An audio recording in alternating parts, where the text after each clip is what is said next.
Oxford பல்கலைக்கழகத்தில் பெரியாரோட படத்திருப்பு அப்படின்னு சொல்லி போட்டு பார்த்தோன்னு நல்லா வியந்தேன். எங்கடா பெரியார் படத்தை அங்கே லண்டனில் ஆக்ஸ்போர்ட்டில் போய் பண்ணுறாங்களா, இங்கேயே கழுவி ஊற்றிட்டு இருக்கிறோம்.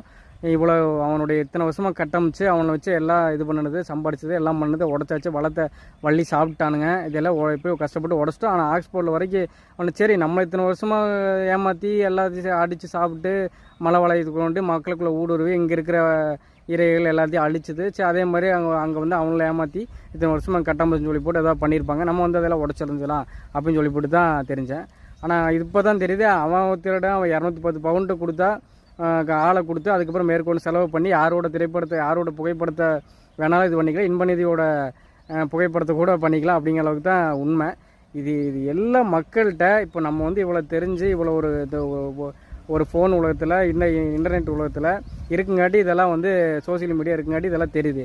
இதுவே தான் வந்து ஆப்பிரிக்க மக்கள் கொண்டாடுறாங்க. ஸ்டாலின் 4 ஆண்டு அவ்வளோ சிறப்பான ஆட்சின்னு சொல்லி போட்டு அது இது பண்ணாங்க. கடைசியில் அது சாட்டை துருமான படத்தை வச்சு அதையெல்லாம் உடச்சேஞ்சாச்சு. இப்படி தான் முழுக்க பொய்களால் கட்டமைத்து எல்லாத்தையும் உறிஞ்சி திராவிட மொழி எப்படி பார்த்தாலும் திருட்டுத்தனம் பொய்யெல்லாம் கட்டமைச்சே கொண்டாந்துட்டான். ஆட்சி அமைச்சு கொண்டாந்து இன்னும் அதுவே வலுக்கட்டாயமாக கட்டமைச்சிட்டு இருக்கிறான். அப்படிங்கிறது தான் ரொம்ப வருத்தமாக இருக்குது.